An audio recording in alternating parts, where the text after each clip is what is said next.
Hey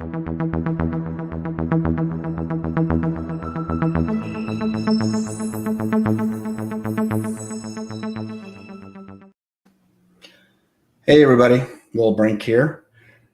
Still getting used to that tech. I cannot catch a break today. I was supposed to do a live stream last night with Monica Brandt on her show, and obviously you all grew up reading the magazines back in the day. Of course, Monica was a very well-known fitness model and a bit of an icon in the industry, and she has her own show, and we were supposed to do this show yesterday, and due to weather on her end and my end, we have like a mini hurricane coming through here, and she had some weather going on there. That show got canceled and we had to postpone that till next week. So I don't know if anybody signed up to watch that, but we were going to talk about some interesting industry stuff and all that. Monica and I have known each other, obviously, in passing, not like that close, but I've known Monica one way or the other, and vice versa since the 90s. So that show got canceled.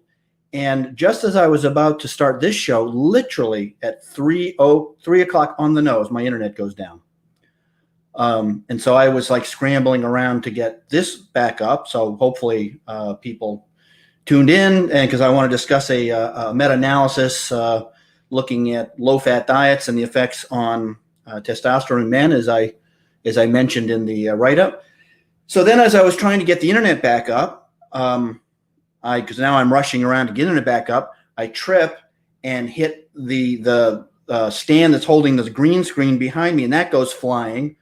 And now I'm cursing, and I'm like, I can't get a break. I just can't catch a break today, So anyway, got the modem back up and running, which went dead for no reason at all. Got the green screen back up. I think that's working back there. Hopefully you all can hear me. And then as I was trying to start the show, I'm trying to time the little intro video with the music to come in just on time, because it doesn't do it automatically, which I think is kind of a fail on the company that supplies this. I think it's great that they let you put a little bit of music in there and all, but anyway, it doesn't happen automatically. You have to do it manually, and if you miss the timing dead on, you get like you're there and then the music's there. All right, so let me stop complaining and get on with this discussion about low-fat diets and how much they kind of suck. So let's way back machine. So if we go back in time a little bit before we get to this study, two things.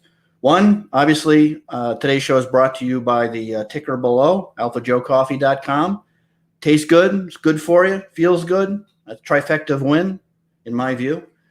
But so way back time, depending on how old you are, you might recall that in the about 80s, early 90s, but for a good long time, low-fat diets, high-carb, low-fat diets were like the thing, right?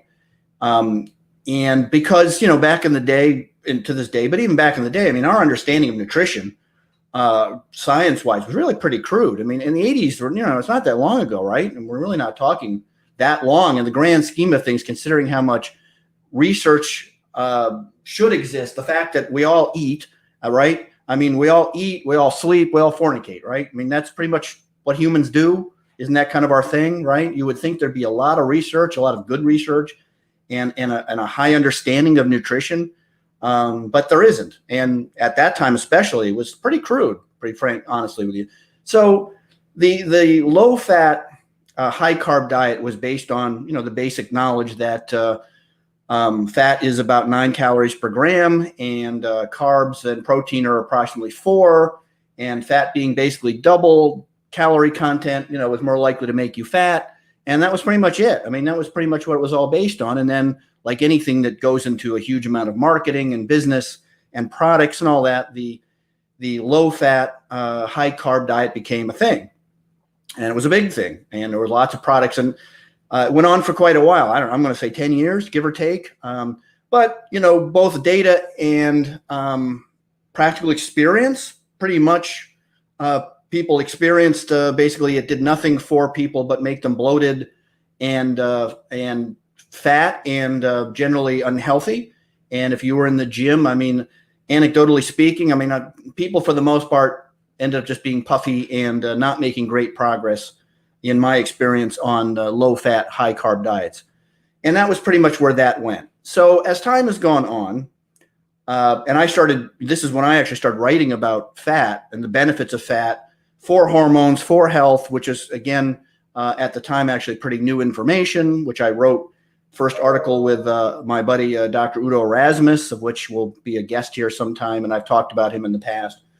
So studies went on, and, a long time ago, I started to examine this issue of the effects of fat levels on testosterone levels in men.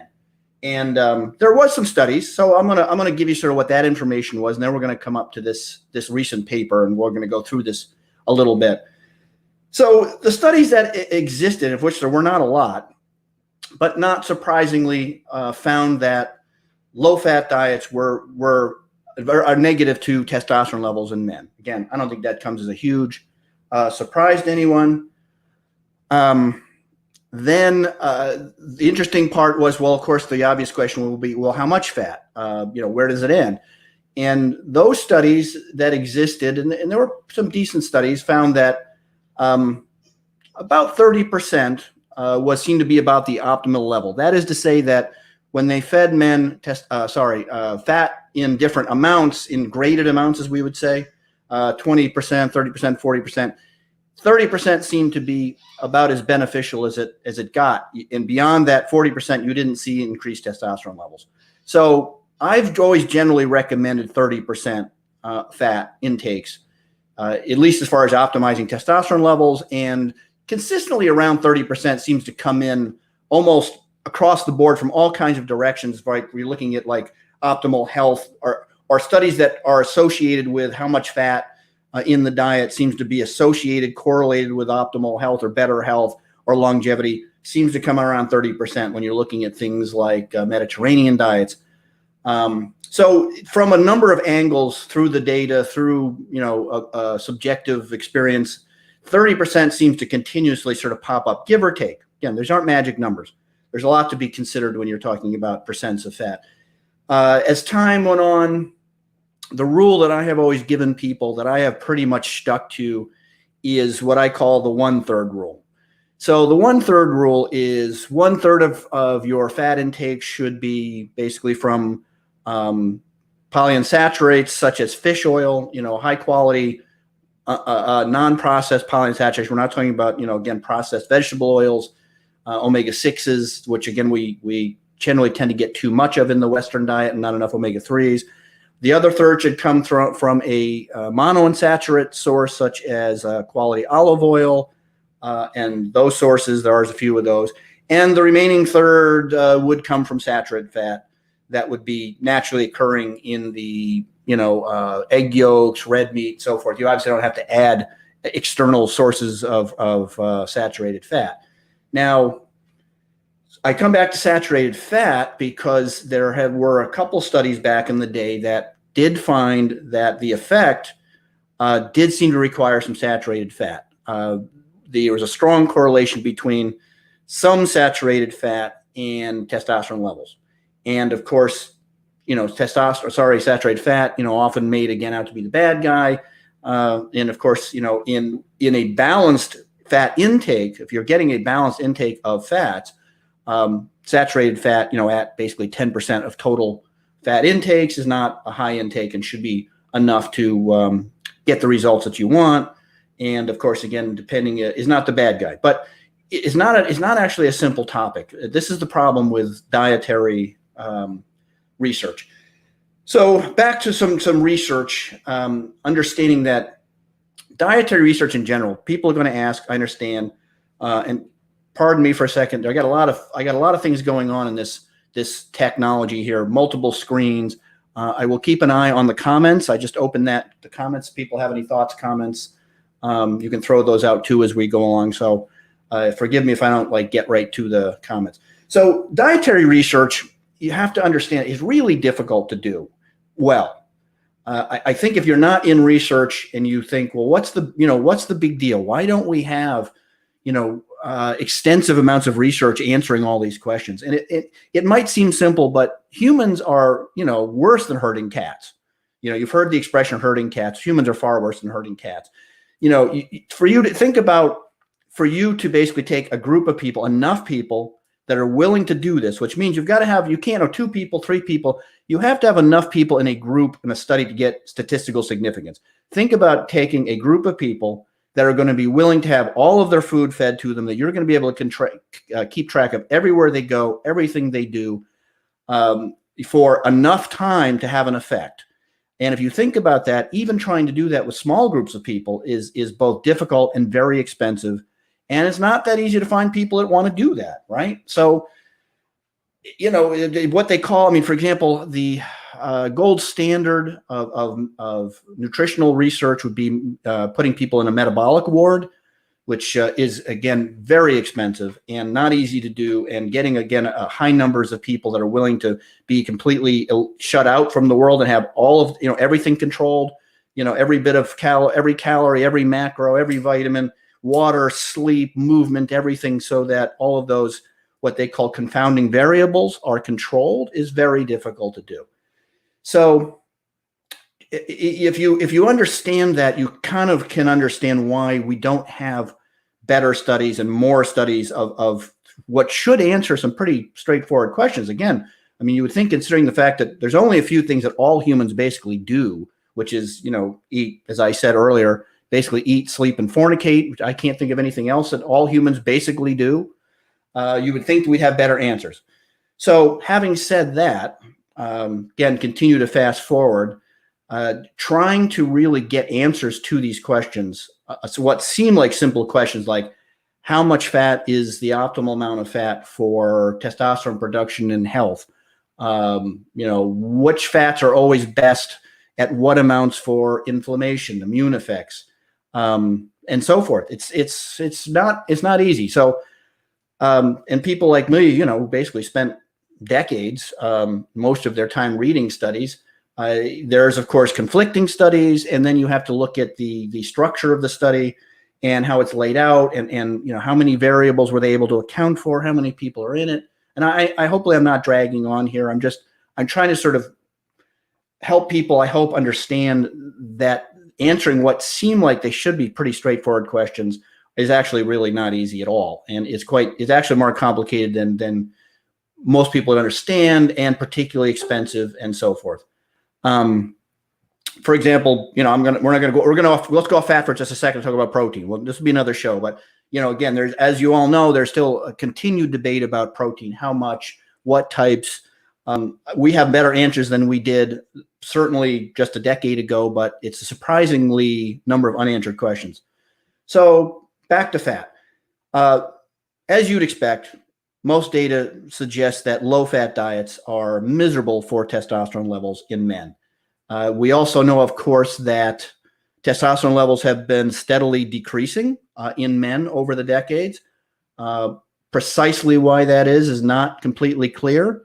There is a number of hypotheses as to why that is. I strongly suggest there is no one answer. I strongly suggest it is a multitude of, as we would say, multifactorial. So body fat levels and xenoestrogens in the environment, and stress, and lack of even social, cultural behaviors that tend to raise testosterone. I don't think it's probably from lack of fat intake, to be honest with you, but, you know, we'll get to that.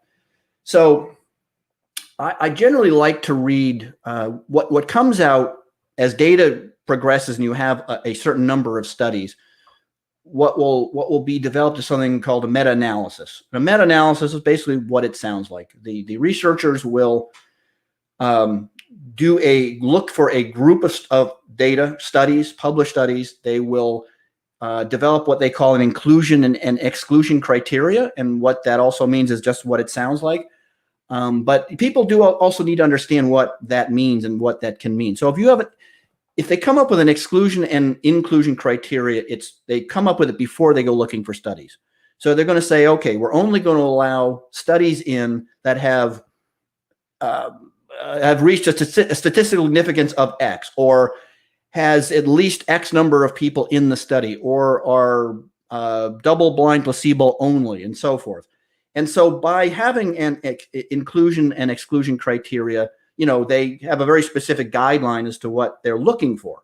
Now, this is important because depending on what your inclusion and exclusion criteria is, you obviously can come to some different conclusions. And so I like meta-analysis because if you want to just sort of get a quick, I guess, down and dirty as to what is the current bulk of the data says about X topic, they're great to read and they can be very useful. And especially, you know, I mean, no matter who you are, you can't read all the studies all the time. If you're let's say you're, you know, looking at specific topics that you're interested in, like myself, let's say creatine. You know, creatine, I will often be reading the individual studies as they come out. I don't usually wait for a meta-analysis to come out on certain topics that I'm really interested in. But, you know, to be perfectly honest, for myself at least, you know, the amount of fat needed for optimal testosterone levels kind of put to bed for me. I'm not sitting around waiting for every study to come out. Again, you know, around 30%. For most guys, most of the time, you know, is going to do the trick if you're following my basic guidelines. So having said that, a meta-analysis on low-fat diets for testosterone recently came out, and like I say, we're gonna take a look at that together in a second. But instead of just sort of jumping into this meta without some background and a little discussion about what all that means and why it means something or what it doesn't mean,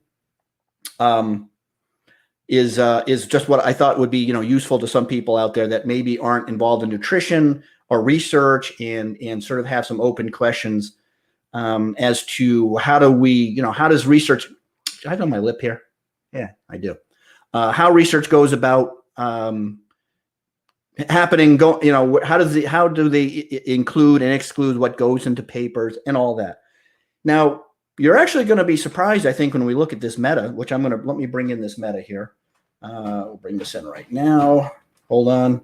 I'm going to add to stream. Okay. So I'm going to bring in this meta right now a little bit so we can look at this together.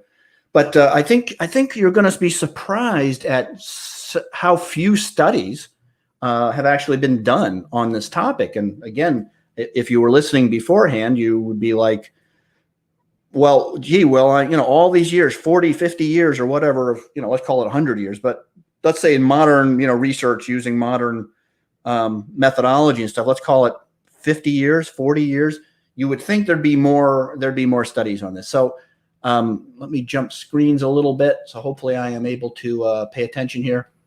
Okay, so as you can see, this is was published in the Journal of Steroid Biochemistry and Molecular Biology. It's a journal that I like. I tend to pay attention to it. Again, if you're in research, you know, like anything you do, whatever you're interested in, you tend to have magazines and journals that you might sort of favor. And this is one that I've always kind of favored and have looked into.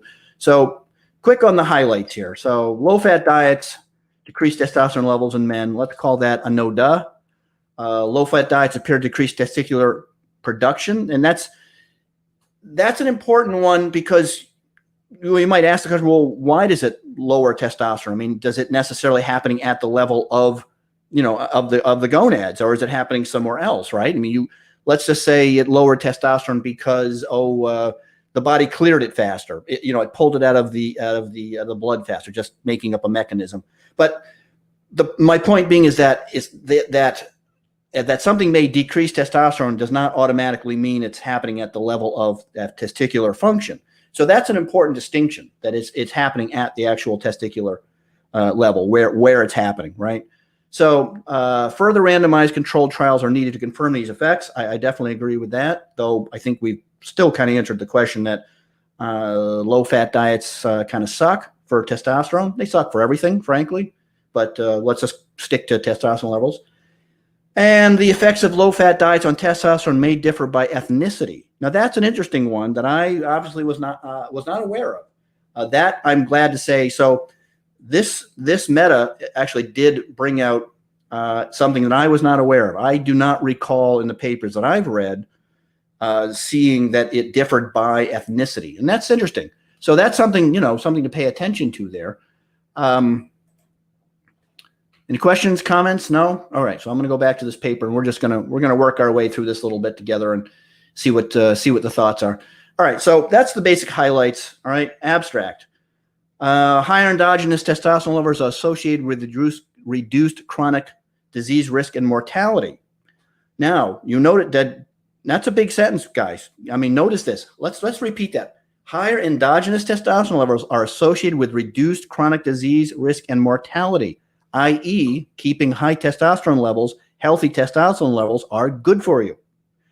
I know, again, I think for a lot of us who read up on this stuff, pay attention, that's a bit of a no shit Sherlock. But you know how many people out there to this day, including medical professionals who should know better, that don't know that.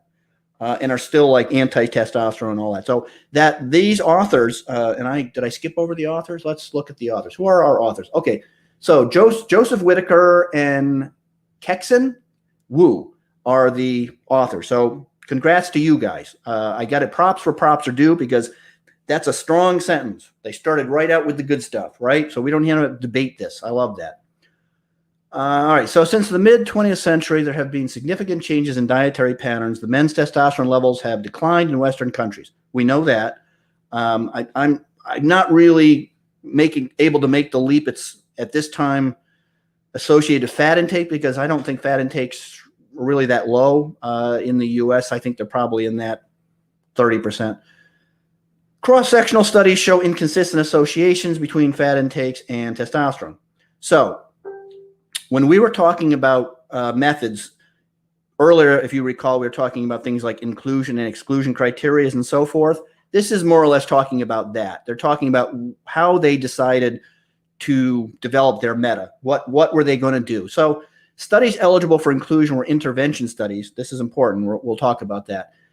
With minimal confounding variables. Very important. Comparing the effect of low-fat versus high-fat diets on men's sex hormones. So that's a really important part. So when we're talking about intervention, again, if you came in early, intervention studies are studies that they directly intervene. They actually directly controlled things, i.e., whether it was their diet, their macros, fed them food, and so forth. And they obviously tried to minimize the confounding variables. And so what this means is that these were highly controlled studies. And why I'm bringing that up is that normally the studies that a lot of times people are looking at and are relying on are correlational studies. These are studies where, they look at big data sets of groups of people and they see, they correlate fat intakes with some disease or testosterone levels, and they try to make a causation.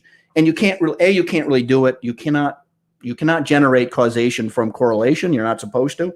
I will tell you that page 1 of any epidemiology book you'll ever read and course you'll take will say correlation does not equal causation, and it's as far as you're going to get. So without direct intervention studies like they're talking about, where they actually control for things and they go and directly intervene, i.e. control their diet, you can't make those cause and effect analysis. Now, so the smart thing about this meta was that they only included intervention studies. That's good. That's smart. That's what you want to start to get some actual answers here. So, all right, I'm checking. I got to go between screens to do this, so I am quickly checking if anybody's got any comments, anything like that. Okay, so no comments, no questions. Let's get back to the good stuff here. So, all right, so that's the basic methods, and that's great. So just keep that in mind that they actually did look at directly. Now, here's something interesting, though. So the 9 databases were searched because you've got a bunch of different databases. Inception to October 2020, yielding 6 eligible studies with a total of 206 participants. Now, this goes back to what I was saying earlier. I don't know about you, but I'm pretty amazed that all they could come up with was 6 eligible studies. I mean, all these years, decades of research, and they were only able to come up with 6 studies, which were direct intervention studies that were controlled for confounding variables and so forth. Which brings me back to, it'd be easy for me or us to be critical, but if you were, early in the stream when I was talking, very, very difficult to do these types of studies and do them well and pay for them and so forth. And another thing, remember, you have to think about funding. I mean, who benefits and who wants to fund studies that are expensive and hard to do, and to what end? I mean, what company is funding this type of thing? It doesn't lead, generally to drug development or, product development or anything. I mean, let's be honest about the motivations behind a lot of funding. I mean, again, I don't think I'm not being jaded about it, it's just the way it is. So they were only able, out of 9 databases, they were only able to come out with 6 eligible studies, but 6 highly controlled studies. So we're still in good shape. So their results, there were significant decreases in sex hormones on low-fat versus high-fat diets, standardized mean difference with 95% confidence interval. And now we're going to get into, this is basically biostats. If you're not knowledgeable, comfortable, whatever about biostats, let's not, I'm not going to worry about it. If you know what that means, you can go look at the study. I will post the link to the study below the video when we're done. Now, this is not the full study. Remember, we're just talking about the abstract and the basic summary. If you want to read the full study, unfortunately, you'll have to buy it. This is not a freebie. I was able to see the full paper. And of course, you go through the full paper, they will go through each of the studies themselves, and they'll go into the weeds and all that about each specific study and all that if you want to get there. I read it. So if we're getting through the biostat stuff, there were no significant differences from luteinizing hormone, that's LH, or sex hormone binding globulin. Subgroup analysis for total testosterone, European and Northern Americans showed stronger effect. And that's the interesting part where we're getting back to a possible ethnic difference in the effect, which honestly I wasn't aware of, but makes sense. So conclusions. Low-fat diet appears to decrease testosterone levels in men, but further randomized trials are needed to confirm this effect. I agree. Men with European ancestry may experience a greater decrease in testosterone in response to low-fat diet. That's interesting. What does it mean? I don't know. As far as, how do we really incorporate that into anything sort of practical benefit or practical changes in diet? I don't think there is any, but we'd have to go down the rabbit hole and see what the differences were, statistical significance and all that. So in conclusion, I'm not going to make this too long today, unless again, people have any comments or questions. The thing you also have to ask, and this isn't even answered because there's not even enough data studies to really answer this one question, but the real obvious question is the effect on testosterone what I call physiologically relevant? That is it big enough, great enough to really have a negative effect on men long term? That is muscle mass, mood, body fat, and that's depending obviously on how great the effect is on their testosterone. But that's not that easy a question to answer. Now, I think most of us would say, well, it can't be a good thing, and we already know that there's already other variables that are lowering men's testosterone, some of which are understood and some are not. So, why play with it with a low-fat diet? And I would agree, but you still have to ask the question: is the effect great enough on testosterone levels to have a what I would call a physiologically relevant effect? That is on muscle mass, negative, positive, and so forth. And the answer is not completely known, but I would say certainly. I would say the smartest thing, of course, is to err on the side of caution. And of course, you'd want to eat an optimized amount of fat in your diet following my 1/3 rule, which I talked about in the beginning, which I think pretty much covers all the bases until we have better data that says otherwise. But I think, my experience is that really covers it, and you can worry about other stuff and not be, the problem with this type of thing is it's really easy for people to get OCD about it and start worrying. I've had people send me, diets, printouts that they were eating, and, they were eating, 28% fat. And is that going to negatively impact, testosterone, or 32% or whatever? I mean, that type of thing there's a margin of error going on in there. And of course there's other things involved, such as total calories is a big one. Protein intakes, vitamins, age, stress, all manner of things that, again, known and unknown. So my point, for the most part, I try to sort of answer the big question solve it and move on to other things to worry about. You can only worry and stress about so much stuff. And like I say, I think if you're getting about 30% fat, you're following my 1/3 rule.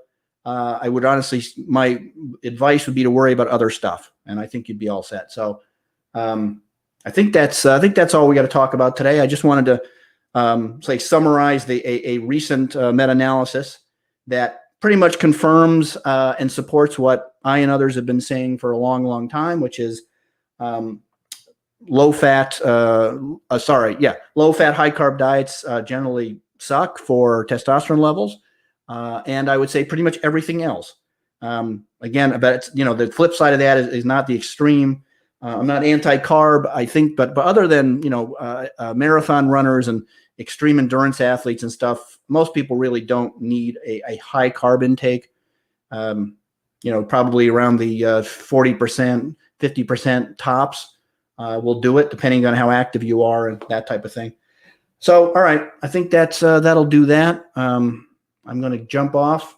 I don't have anything else to talk about as far as I just wanted to update everybody on the current state of studies as it relates to testosterone and fat intakes. And I guess that's about it. And I'll see you all on the Brink Zone.